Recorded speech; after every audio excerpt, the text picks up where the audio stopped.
Herzlich willkommen zum Endspurt der Pössl Group Days. Worum geht's heute? Ein Auto mit einer richtig großen Klappe. Böse Zungen würden sagen, passt zu dir. Andere sagen, was ist es denn? Ich verrate es euch direkt, nachdem wir das nächste Feld freigerubbelt haben. Los geht's!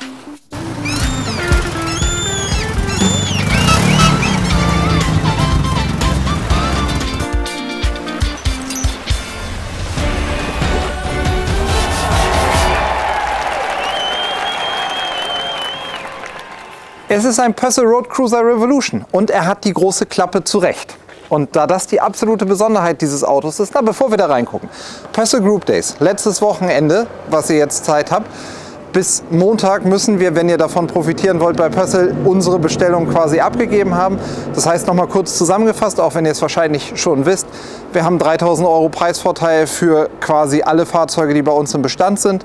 Plus Modelljahr 24 D-Line-Autos, also alles, was Trenta, Twin, Road Cruiser und solche Varianten ist, die wir für euch bestellen. Und auch bei den Vanline-Autos, also den mit dem Aufstelldach, gibt es, je nachdem, ob es ein Mercedes ist, mit Allrad geschenkt oder ein Citroën mit einer Standheizung geschenkt, relativ attraktive Pakete. Also, wenn ihr euch für ein Fahrzeug echt interessiert, schaut euch das einfach mal an, was wir im Bestand haben. Und ansonsten schreibt uns einfach eine Mail, am besten an youtube@togoreisemobile.de. Bis Freitag, Samstag, Sonntag können wir da noch gucken, ob wir vielleicht für euch was Passendes im Programm haben. Und da wir Sonntag frei haben, ist eigentlich Samstagmittag Feierabend. Oder Montagmorgen ganz schnell für den absoluten Last-Minute-Call. Also, große Klappe Pössl Road Cruiser Revolution. Warum hat er so eine große Klappe? Weil ja eigentlich der Road Cruiser sowieso ein Fahrzeug ist, was den gleichen Grundriss hat, also auch Einzelbetten hinten im Heck. Dieses Auto richtet sich an alle Leute, die zum einen entweder eine besonders große Stehhöhe haben wollen, da gibt es aber theoretisch auch noch den Road Cruiser XL als Alternative, und vor allem für die Leute, die einen super variablen und flexiblen Heckstauraum haben wollen. So wie es hier ist, wie bei jedem anderen Kastenwagen mit Längsbetten, sehr großer Raum, hier quadratisch, weil er nicht diese Stufen am Ende hat, dass richtig viel reinpasst. Und dann haben wir hier hinten die Möglichkeit, das Bett elektrisch Höhen zu verstellen. Und ihr könnt es quasi auf jeder Höhe benutzen. Das heißt, wenn ihr meint, die Höhe reicht euch, nehmt die. Und ihr könnt das Ganze hochfahren bis direkt unter die Schränke. Dann wird es natürlich oben immer enger.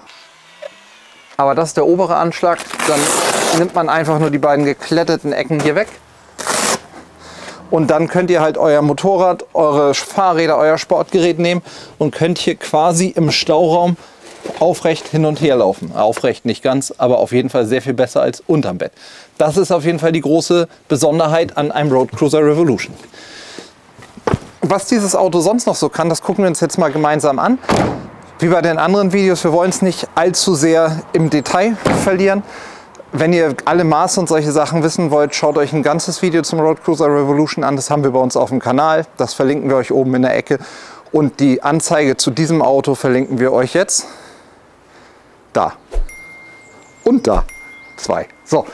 Also, was sehen wir? Wir sehen ein Road Cruiser Revolution auf Citroën Jumper, 165 PS. Der hat ein Maxi-Chassis mit 3,5 Tonnen zulässigem Gesamtgewicht. Außenfarbe ist Campovolo Grau. Der Wagen hat schon die Rahmenfenster mit dabei und steht ansonsten von außen noch relativ nackt da. Die meisten Kunden nutzen dieses Angebot der Pössl Group Days, um diese 3.000 € in zusätzliche Optionen zu stecken. Das heißt, hier würde ich sehen, Markise, Fahrradträger vielleicht, wobei die ja gut reinpassen, Radio-Rückfahrkamera, eine Raintec, vielleicht eine schöne Batterie. Da gibt es so ein paar schöne Sachen, die wir machen, aber das gucken wir dann individuell mit euch.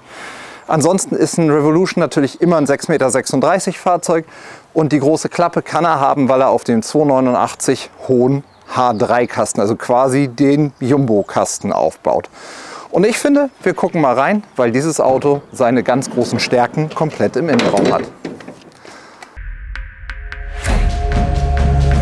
So, das hier ist das Zentrum vom Road Cruiser Revolution. Quasi der Teil des Autos, der all diese Varianten möglich macht, weil wir hier das von Pössl so berühmte Raumbad haben. Raumbad heißt, das Bad hat zwei Lamellentüren, die ich einmal von hinten und einmal hier von vorne rausklappen kann. Und dadurch schaffe ich mir super viel Bewegungsfreiheit in dem Fahrzeug. Das ist das eine, was dieses Konzept möglich macht. Das andere ist das hohe Chassis, was ihr eben gesehen habt, was eben dazu führt, dass selbst bei meinen 1,92 Meter hier oben noch 2 Finger breit Raum ist.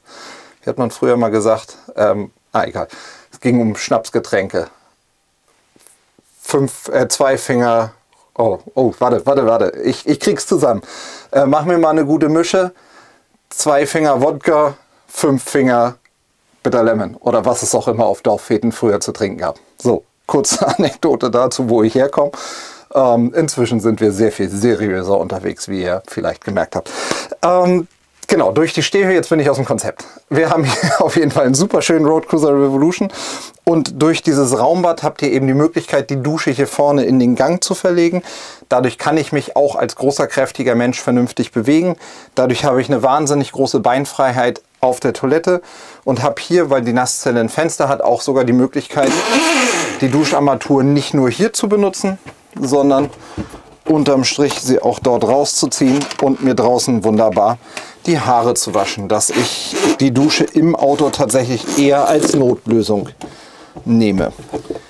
Dadurch, dass die Nasszelle dann in dem Augenblick, wo sie nicht gebraucht wird, sehr wenig Raum einnimmt, habe ich die Möglichkeit, einen deutlich größeren Kühlschrank mit reinzunehmen. Das heißt, wir haben hier wirklich, was hat der, 135 Liter, glaube ich, also einen wahnsinnig großen Kühlschrank.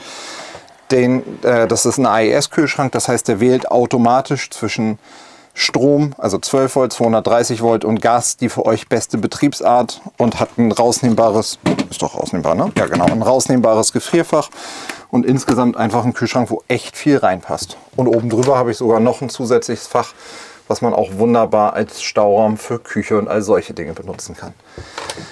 Alle Modelle, die bei Pössl in irgendeiner Art und Weise Road Cruiser heißen, haben immer hinten die Längsbetten, das heißt, ihr schlaft in Fahrtrichtung. Bei dem hier ist es ein bisschen anders gelöst als bei den anderen. Die meisten Road Cruiser haben quasi hier noch so einen Ausschnitt mit drin, mit 2 Stufen. Da hier der klare Schwerpunkt auf Optimierung des Stauraums gelegt wurde, ist der Einstieg hier etwas mehr wie beim Heckquerbett. Da gibt es dann aber auch, wenn man in den oberen Positionen schlafen möchte, eine passende Leiter dazu, dass man auch dort immer hochkommt. Und alle Road Cruiser haben gemeint, dass sie hinten die Klappen haben. Das, was ihr hier jetzt seht, da in weiß und darunter in Holz, das ist der Möbelbau in Elegance, was sich durch das ganze Auto zieht, so dass wir hier vorne, ich glaube, das ist Polsterstoff Marais, einfach eine super harmonische Variante haben und das Ganze relativ jung, modern und schick mit den weißen Fronten und eben der Stehhöhe und dem vielen Licht.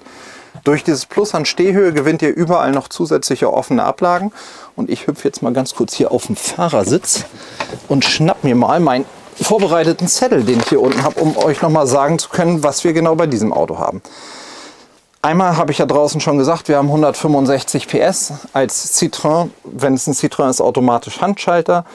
Ich sehe, dass er einen Spurhalteassistent hat, dass er die Klimaautomatik mit dabei hat, dass ihm das Radio, wie draußen gesagt, schon noch fehlt.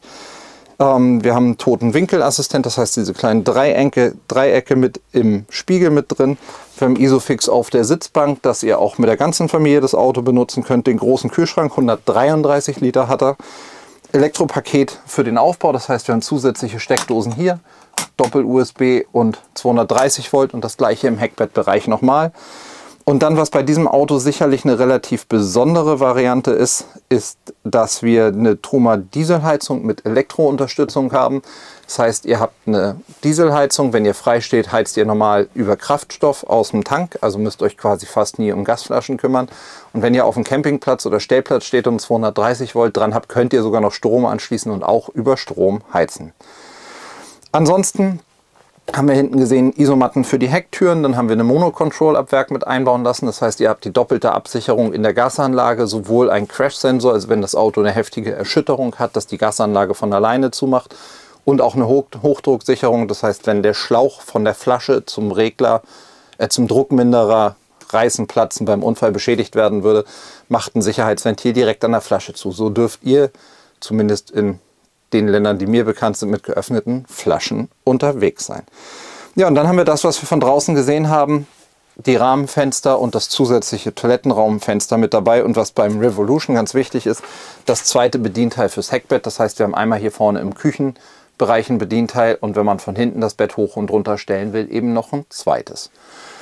Der Rest, den ihr seht, ist eigentlich alles Serie. Wir haben beim Revolution, mach mal bitte hier oben den Blick rein, ein unfassbar großes Staufach hier oben. Wenn das hinten unterm Bett nicht reichen sollte, dann kriegt ihr da oben auch noch mal alles rein.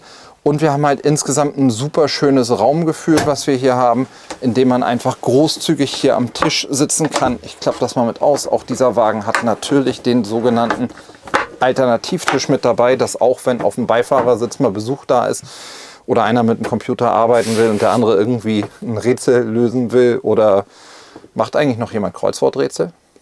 Ich finde irgendwie Sudoku und Kreuzworträtsel immer wieder ganz spannend im Urlaub, auch wenn mir das zu Hause nie unter die Finger kommt. Aber was macht ihr so unterwegs? Würde mich mal interessieren. Vielleicht ist da ja noch die ein oder andere gute Idee dabei. Bei uns sind halt super viele Spiele und eben auch Sudoku und solche Sachen immer mit an Bord. Um noch mal ganz kurz das Thema Preise abzuholen, einzufangen und vielleicht mit euch kurz zu besprechen. So wie das Auto hier steht, hat es einen Grundpreis von 59.999 €. Mit all den Optionen und Fracht und allem, was dazu kommt, stehen da 76.467 €. Vor Nachlass, vor Purcell Group Days Aktion, einfach mal als Summe der Listenpreise. Jetzt können natürlich gerne wieder wie unter jedem Video jemand drunter schreiben, das war früher alles teurer. Teurer, Quatsch. Das war früher. Ich bin total verwirrt bei so viel Zahlen. Das war früher alles günstiger. Und das ist ja auch richtig. Aber es ist ja nicht so, dass wir uns die Preise aussuchen und das würfeln. Ich würde mir wünschen, wenn ich das so sagen darf, Kritik herzlich gerne. Aber ein pauschales, das hätte ich aber vor 12 Jahren für die Hälfte gekriegt. Mag sein, würde ich bezweifeln. Würde ich mir wünschen, einfach wenn Kritik, dann bitte sachliche Kritik. Und ich weiß, dass das nicht immer ganz einfach ist, weil das ein total aufgeladenes Thema ist. Aber wir als Händler bekommen ja am Ende des Tages die Preise genau. Wir sind ja genauso Kunden wie ihr unterm Strich. Das heißt, die Kritik an den Preisen wäre was an die Hersteller adressiert werden muss. Und dann darf man sogar die weitere Frage stellen, ist dann eigentlich sogar Purcell, Fiat, Purcell, Lastrada und Westfalia der richtige Ansprechpartner? Weil eigentlich Stellantis, der Mutterkonzern von Fiat und Citroën, die Chassispreise vorgibt. Da hängt so viel aneinander und natürlich haben die Autos einen relativ großen Sprung gemacht und natürlich führt das auch zu Problemen am Markt, weil einfach die Autos an einigen Stellen teurer geworden sind, als uns allen lieb ist. Aber es ist ja nicht so, dass wir uns hier hinsetzen und sagen, hey, pass mal auf, das Auto hat letztes Jahr 74.000 € gekostet, dieses Jahr schreiben wir da mal 76.500 dran, weil wir es können. Sondern weil wir es müssen, weil wir ja auch mit dem, was wir hier machen, Geld verdienen müssen. Und das ist nicht so viel, wie die Menschen denken, weil am Ende wir ja genauso viel mehr bezahlen, wie ihr als Kunden. So, das dazu. Und dann wollte ich noch auf einen anderen Kommentar auf mehrere Kommentare unter den letzten Videos eingehen. Nur einfach, um mitzuteilen, dass das bei uns angekommen ist. Es kommt immer wieder die Frage nach Finanzierung auf. Grundsätzlich ist das natürlich möglich in Laufzeiten, ich fasse das mal ganz grob zusammen, von 6 bis 180 Monaten.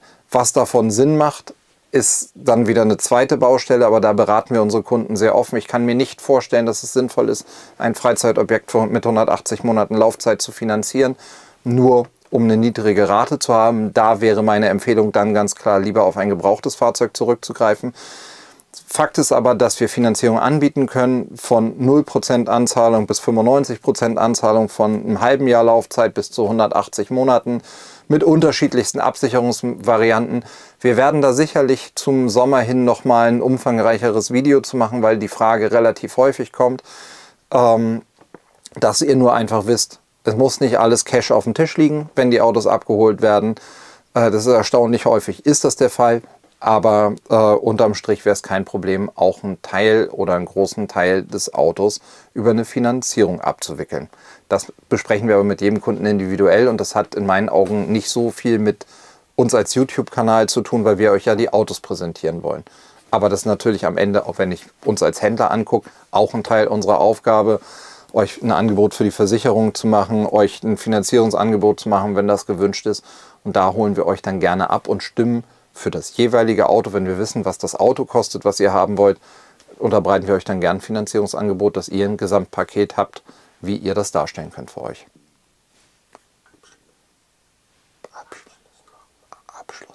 Abschluss nochmal. Okay, gut.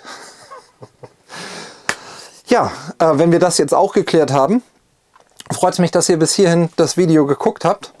Dann wünsche ich mir, dass ihr auch morgen und übermorgen die Videos guckt. Und dann würde mich auch ein Feedback gerne in den Kommentaren interessieren, ob dieses Thema Personal Group Days und jeden Tag ein Video was ist, wo ihr sagt, hey super, endlich gibt es mehr zu sehen.